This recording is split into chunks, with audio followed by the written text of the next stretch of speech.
Você já ouviu falar na cirurgia de DBS para pessoas com doença de Parkinson? Essa cirurgia também é conhecida como estimulação cerebral profunda ou marca-passo cerebral. Você sabe quais são os sintomas da doença que podem melhorar, os que não melhoram e os que podem piorar depois da cirurgia? Meu nome é Karina França, eu sou médica neurologista, especialista em doença de Parkinson e é sobre isso que a gente vai conversar hoje.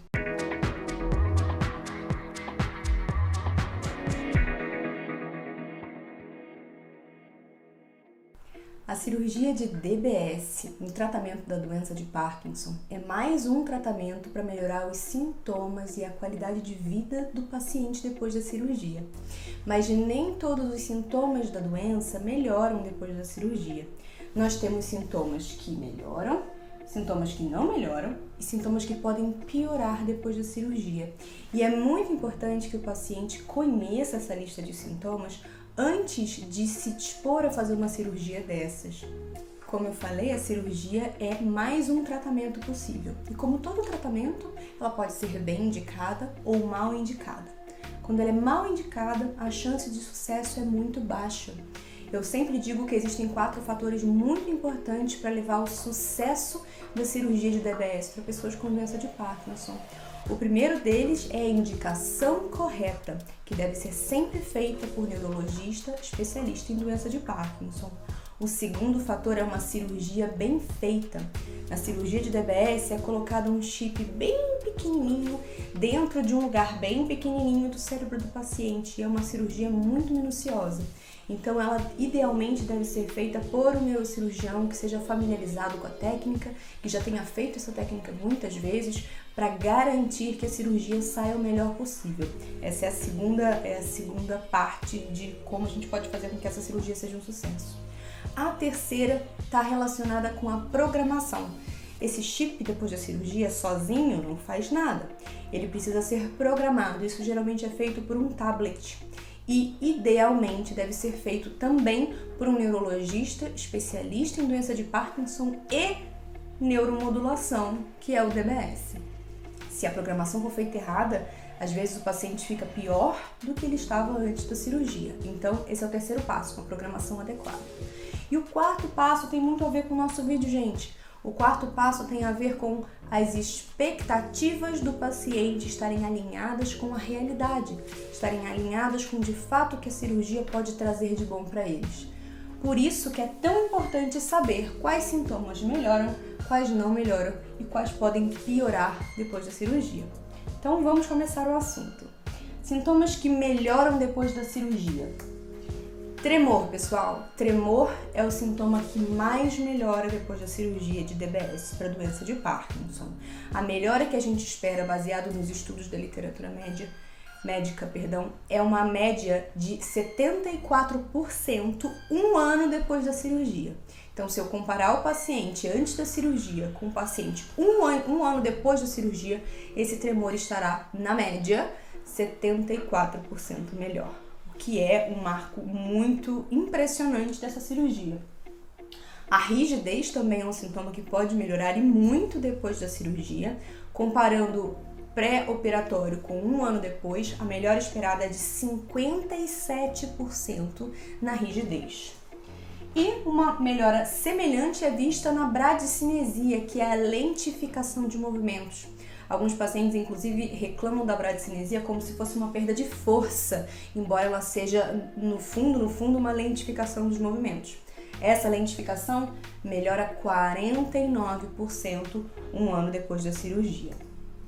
As discinesias, que são aqueles movimentos involuntários que parecem uma dança, que geralmente aparecem no pico da ação da levodopa, melhoram cerca de 80% depois de um ano de cirurgia. Isso eu estou falando no tempo que o paciente gasta com discinesias. Em relação à incapacidade gerada pelas discinesias, essa melhora é ainda maior que 90%. E também sintomas não motores da doença de Parkinson. Se vocês conhecem a doença, vocês provavelmente sabem que a doença de Parkinson, além de ter os sintomas motores, que são esses primeiros 4 sintomas, também tem alguns sintomas não motores. E embora os sintomas não motores não sejam usados como indicação da cirurgia de DBS, eles sim podem melhorar depois do DBS de forma variável. Nós temos evidência na literatura médica para melhora de dor, sono, fadiga, humor, ansiedade, depressão e qualidade de vida. E por fim, a quantidade de medicações tende a diminuir depois da cirurgia. A cirurgia de DBS para doença de Parkinson tem 2 alvos possíveis no cérebro, 2 núcleos que a gente pode colocar o eletrodo que o paciente pode ter melhora dos sintomas, ou o globo pálido interno ou o núcleo subtalâmico. A gente só vê melhora, ou seja, diminuição na quantidade de medicações que o paciente toma quando a gente escolhe como alvo o núcleo subtalâmico. A diminuição esperada na quantidade de medicações é cerca de 50% 1 ano depois da cirurgia. Vocês podem ver que quando eu falo de melhora, de sintomas que melhoram, eu falo sempre 1 ano depois da cirurgia. Isso porque a cirurgia, por mais maravilhosa que seja, ela não melhora o paciente de uma hora para outra. É necessário programação que requer tempo e paciência, tanto do paciente quanto do médico. Falando agora, pessoal, dos sintomas que não melhoram depois da cirurgia de DBS. E esses sintomas é muito importante que vocês prestem atenção para não gerar falsas expectativas. A cognição não melhora depois da cirurgia. Então, se a principal queixa do paciente com doença de Parkinson ou da sua família é que aquele paciente está esquecido, aquele paciente está com falta de atenção, aquele paciente está se perdendo na rua, aquele paciente está queimando comida na panela, alterações cognitivas, se esse é o principal problema do paciente em relação à doença de Parkinson, talvez a cirurgia não seja uma boa ideia. Embora que, se esse problema está presente em um grau leve e os outros problemas como tremor, lentidão de movimentos, rigidez são os piores problemas, talvez a cirurgia possa ser indicada. Isso precisa ser visto com muito cuidado, caso a caso, de preferência por um neurologista especialista em doença de Parkinson. Dificuldade para andar que não melhore com a levodopa. Um conceito muito importante que eu queria passar para vocês é que a cirurgia melhora o que a levodopa melhora. Se o paciente anda bem quando está com efeito da levodopa e anda mal, cai, a perna trava, quando o efeito está indo embora, provavelmente esse caminhar dele vai melhorar com a cirurgia. Mas, se esse paciente anda ruim, anda com dificuldade, tanto com como sem o efeito da levodopa, provavelmente essa caminhada, essas quedas não vão melhorar depois da cirurgia. E a mesma coisa para a fala do paciente. Se o paciente fala bem, fala claro, fala fluido, fala alto, com o efeito da levodopa, sem o efeito da levodopa, a fala dele fica enrolada, fica baixa, provavelmente esse paciente vai ter um ganho de qualidade de vida em relação à fala depois da cirurgia. Mas, se a fala é ruim com ou sem o efeito da levodopa, talvez a cirurgia não melhore a fala. E, falando um pouquinho dos sintomas que agora podem piorar depois da cirurgia, tá exatamente a fala.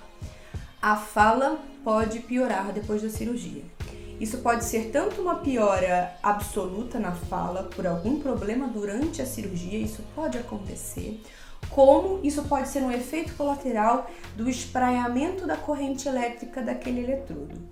Quando essa segunda opção, quando é o efeito colateral do espraiamento da corrente elétrica, essa piora na fala ela é reversível. Ela é reversível quando a gente programa o aparelho de uma forma diferente ou até quando a gente desliga o aparelho. E outra coisa que pode piorar depois da cirurgia é, de novo, a cognição. Mas aqui eu coloquei vários asteriscos. Por quê? Antes da cirurgia, o paciente precisa ser avaliado com um exame neuropsicológico para avaliar sua cognição, porque pacientes com quadros demenciais têm contraindicação formal à cirurgia, porque nesses pacientes que já têm um quadro demencial, a cirurgia pode piorar a cognição. Se o paciente for bem avaliado antes da cirurgia e não tiver um quadro demencial, a cirurgia não piora a cognição e a gente já tem vários estudos aí provando essa segurança cognitiva da cirurgia pra gente. Bom, pessoal, é isso. Eu espero que vocês tenham gostado do vídeo, espero que tenha sido esclarecedor. Se não, deixem a sua pergunta aqui embaixo e aproveitem para se inscrever no canal e até a próxima!